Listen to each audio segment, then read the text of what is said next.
성령 강림 주일인데 예수님의 부활 그리고 그 이후에 너무나 중요한 의미를 지니는 승천이 있었습니다. 오순절에 성령이 강림하시기 전에 이 부활하고 50일째 되는 날 성령이 강림하셨는데 그 전에 예수님의 승천이 당연히 있었죠. 예수님의 승천이 사실은 너무나 중요합니다. 어떻게 보면 잊혀진 그 절기라고도 말할 수 있는데 대부분 이제 문화적인 어떤 그 교회에 이렇게 보면 대부분 5월달이 가정의 달이다 보니까 예전부터 우리 한국 교회도 보면 뭐 어린이 주일, 그 다음에 어버이 주일 뭐 이런 식으로 쭉 하다 보니까 이 승천에 대한 개념들이 이렇게 언급이 잘 안 돼요. 근데 이 승천은 쉽게 말하면 예수님이 뭐 언제나 왕이셨죠. 언제나 하나님이셨지만 이게 다시 말하면 공식적으로 다시 한번 하나님의 왕으로 하늘의 왕으로 등극하는 그러니까 왕의 대관식 왕으로 등극하는 그런 개념을 가지고 있어요. 상징적으로. 승천하실 때 하늘과 땅이 이 연결이 되잖아요. 희상이 갈라지고 그 후에 부활하신 이후에 이게 이제 모든 하늘과 땅이 만남이 이제 가능해지는. 그래서 승천이 굉장히 중요해요. 그리고 그 승천 이후에 이 오순절 이 성령 강림, 이 하나님의 구원 역사에 있어서 너무나 중요한 사건이죠. 오순절, 말 그대로 50일, 이 숫자적인 의미를 지니고 있는데 이 사도행전 2장에 이 이야기가 잘 나오고 있어요. 당시 120명의 그 제자들이 마가다락방이라고 소위 말하는 거기에서 모여서 기도에 힘쓸 때 성령이 임하는데 이 성령이 임하고 나서 이제 이전과 같지 않은 삶이 시작됐죠. 교회가 말 그대로 정식적으로 태동하는. 그래서 교회가 이제 땅끝까지 이르러 증인의 그 역할을 감당하게 되는 그 첫 번째 출발점이 이 오순절 성령 강림절이죠. 성령이 오셨기 때문에 교회가 탄생했고 성령이 오셨기 때문에 오늘날 이 수천 년이 지난 오늘날 우리가 이렇게 이 대한민국이라는 이 나라에서도 이렇게 교회가 생겼고 여기 이 자리에 앉아서 우리가 예배할 수 있는 이 모든 근원적인 기초 원인이 이 오순절 성령 강림 일로부터 인했다. 이렇게 우리가 말할 수 있다는 것이죠. 이 오순절 성령 강림 그 당시의 그 이야기들을 잠깐 더 언급하다 보면 이 오순절 성령 강림이 우리가 뭘 연상케 하는 한 사건을 연상케 하는 게 뭐냐? 그게 바벨탑 사건이에요. 바벨탑. 오래전 인류가 교만해서 하늘 꼭대기까지 탑을 쌓고 이 바벨탑을 쌓았을 때 하나님께서 그들에게 향한 그 형벌이 뭐냐? 언어를 혼잡케 했잖아요. 언어가 혼잡해지니까 서로가 서로를 이게 말이 안 통하게 되다 보니까 말이 안 통한다는 건 서로를 이해할 수 없게 된 거죠. 이해할 수가 없으니까 분열이 생긴 거예요. 우리가 하나가 되자, 뭉치자 이렇게 됐던 사람들이 이제 어쩔 수 없이 나뉘어지게 되고 흩어지게 된 거죠. 그런데 이 오순절에 성령이 임하니까 이때도 사람 제자들이 각종 나라의 말로 기도하는 사건이 벌어지잖아요. 이 모든 그 언어와 인종, 문화의 어떤 장벽들을 이제 오순절 성령 강림으로 인해서 극복하는. 그래서 모든 나라, 모든 언어, 모든 인종이 한 마음으로 한 목소리로 하나님을 찬양하는 이런 일들이 이제 가능하게 됐다는 것이죠. 그래서 오순절 성령 강림은 그 예전에 그 바벨탑의 그 반역을 다시 치유하고 회복하는 그 전의 상태로 되돌리는 하나님의 놀라운 사건이 된 거예요. 어떤 특별한 사람만이 아니라, 어떤 특별한 한 민족만이 아니라 모든 나라가, 모든 민족이 피부색이 달라도 얼굴, 언어가 달라도 하나님을 예배하는, 찬양하는, 이게 가능해졌다는 거예요. 그러니까 유대 밖으로 복음이 이제 넘어가죠. 선교사들뿐만 아니라 그 당시 그 사도들이 이미 이제 흩어져서 교회를 세우기 시작하는데, 그 예루살렘이라는 국한되었던 그 한 장소를 뛰어넘는 사마리아, 그리고 나가서 땅끝까지 계속해서 이 일들이 진행이 된 거죠. 거침없이. 그것도 이러한 성령님의 그 사역. 그래서 성령 강림 주일은 그 사건들을 다시 한번 우리가 생각하면서 성령의 오심이 얼마나 큰 전환점을 만들어 놨나. 역사뿐만 아니라 결국은 내 자신에게도 이러한 역사의 수혜를, 은혜의 그런 수혜자가 될 수 있다는 것을 우리가 생각할 수 있는 그러한 날이죠. 오늘 여기 우리가 읽은 요한복음 14장, 이 성령 강림 사건 전에 예수님이 이제 당신이 이제 이 세상을 떠나셔야 될 시기가 이제 다가오심을 아시고 이제 그 남겨진 제자들에게 말씀을 하신 거예요. 오늘 여기 18절에도 아까 우리 찬양에도 그 가사 내용이 나오지만 내가 너희를 고아와 같이 버려두지 아니하고 너희에게로 올 것이다. 이렇게 주님이 말씀하죠.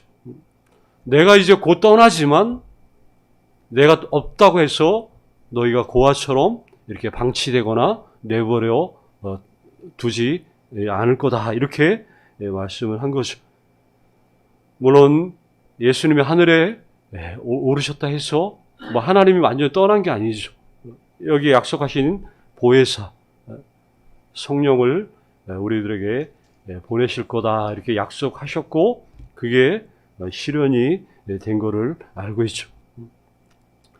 하나님 그리고 이제 예수님 그리고 이제 예수님 이후에 또 성령께서 여전히 지금도 우리와 함께 하시고 우리 함께 하는 정도가 아니라 아예 우리 안에 내주한다는 말을 쓰죠. 우리 안에 계신다라고 이렇게 말씀을 하시. 성령님을 어떤 능력이나 어떤 이렇게 어떤 수단으로 생각해서는 곤란하죠. 성령 운동하는 사람들 소위 말하면 성령을 자꾸 어떤 능력으로 보는 거예요. 이게 아니죠. 하나님으로 봐야죠, 당연히. 나를 본 자가 아버지를 보았다라고 예수님이 제자들에게 말씀하셨던 그 동일하게 성령의 음성을 듣는 것이 바로 내 음성을 듣는 거다. 그러니까 하나님, 예수님, 성령님 똑같은 하나님이시라는 것을 말씀을 해주셔요. 그런데 그 예수님이 제자들에게 뭐라고 말하냐면 곁에 있는 이 개념이죠. 곁에 있는 임재보다 안에 있는 임재가 더 좋다고 말씀을 하셔요. 그럼 곁에 있는 임재는 뭘 말하는 거예요? 예수님 자신을 말하는 것이죠. 곁에 있는 임재보다 안에 있는 임재가 더 귀하다. 내가 너희들 곁에 있는 것보다 성령님이 너희 안에 있는 것이 더 좋다고 예수님이 말씀을 하신 거예요. 왜 이런 말씀을 하셨냐? 성령님은 우리 안에 거하시면서 특별히 예수님이 말씀하신 그런 모든 가르침을 성령께서 생각나게 해 주실 거라고 말하는 거죠. 우리가 하나님을 계속해서 알고 또 내가 믿음 생활을 계속해서 해야 된다는 이러한 모든 그 사실들, 확신들 이런 것들을 끊임없이 누가 성령님이 알게 해 주신다는 거예요. 어려우면 기도해야 된다. 아는 게 자동적으로 내가 아는 게 아니라 이미 성령께서 이럴 때는 기도해야 된다. 이런 것들을 이끌어 주시고 알게 하시는 분이 바로 성령이라는. 그래서 곁에 계시는 임재보다 안에 계시는 임재가 더 좋다라고 예수님이 말씀하죠. 하나님의 말씀을 생각나게 하는 것뿐만 아니라 그 말씀이 나의 말씀이 되게 해주신다는 거예요. 성령이. 그래서 하나님이 여기 있는 모든 말씀은 결국 나에게 해주시는 말씀. 예전에 막 우리가 목사님들이 우스갯소리로 그런 얘기 많이 하죠. 설교를 하거나 말씀을 전하면 듣는 분들이 이 말씀은 이게 누가 들어야 되는데 아니면 누구에게 하는 말씀이라고 이렇게 이런 식으로 얘기. 어떤 분들은 그걸 갖다 노골적으로 자기를 빗대서 하는 얘기라고 얘기하죠. 누구를 빗대서 하나님의 말씀이 전달될 리가 없죠. 동일한 하나님의 말씀이 전달될 때 성령이 그걸 알게 하는 거예요. 이게 나를 향한 하나님의 말씀이구나 하고 알게 해주는 그 일을 성령이 하신다는 것이죠. 나중에 예수님이 제자들에게 나보다 너희가 더 큰 일을 할 거다 이렇게 말씀하신 것도 마찬가지죠. 우리가 어떻게 예수님이 하신 일보다 더 큰 일을 어떻게 할 수 있겠어요? 우리가 어떻게 죽은 자를 살리고 우리가 어떻게 이렇게 하냐? 그런 얘기가 아니죠.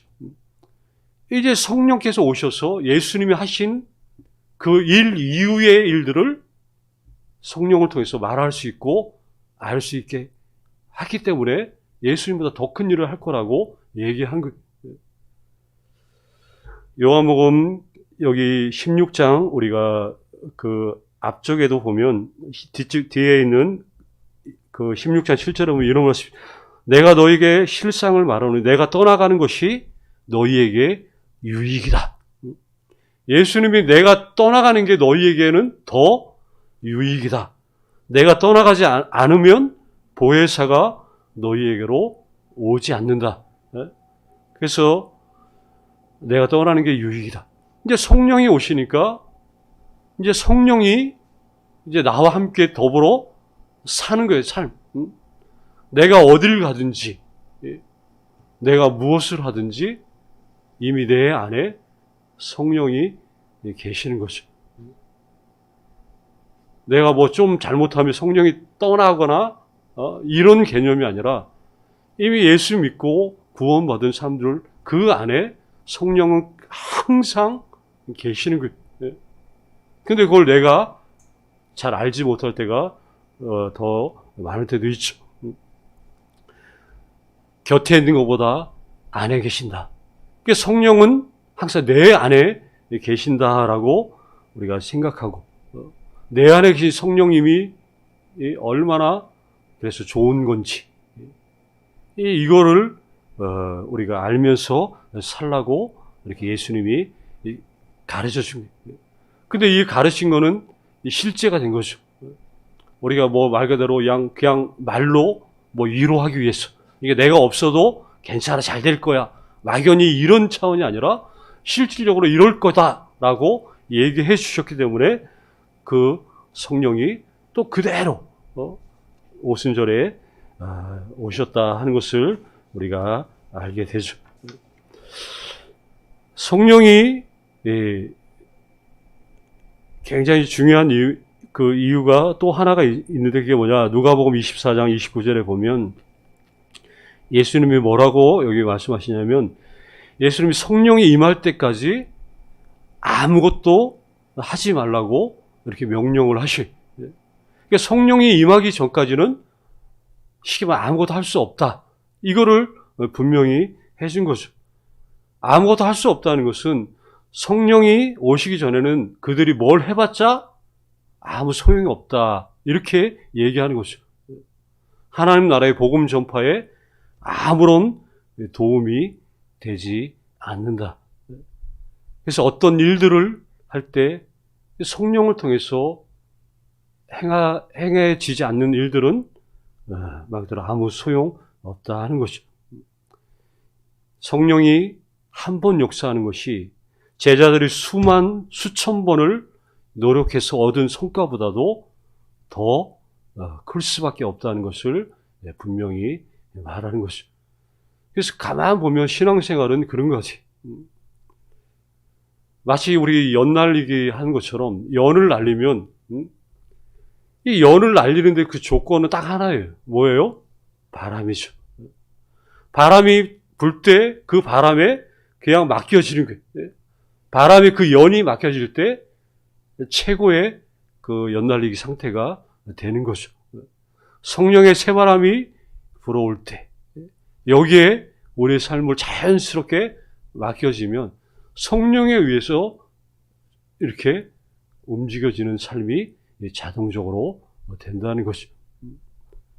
물론 성령님 오시옵소서라고 우리가 기도할 때, 이 오시옵소서라고 기도할 때는 없으니까 와달라고 하는 기도는 아니죠. 이미 오신 내 안에 계신 그 성령님이 더 내 속에서 역사해달라고 이거를 소망하는 기도가 성령이여 더 임하소서, 더 오시옵소서 이렇게 기도하는. 마치 희한하죠. 빛이 비치면 어둠은 가라고 말 안 해도 자연스럽게 가는 거예요. 여기도 제일 먼저 항상 들어오신 분은 알겠지만 어두워요. 그래서 제일 먼저 여기 예배당에 들어오면 해야 될 일이 이 스위치 키는 일이죠. 자동으로 이것만 불만 딱 들어오면 어둠은 물러가는 거예요. 이 원리예요. 이 원리. 내 안에서 성령이 자연스럽게 역사하시면 그냥 어둠은 물러가게 돼 있는 거예요. 특별히 연약함들 이런 것들도 마찬가지죠. 성령님께 맡겨지는 삶. 이게 얼마나 그래서 복된지.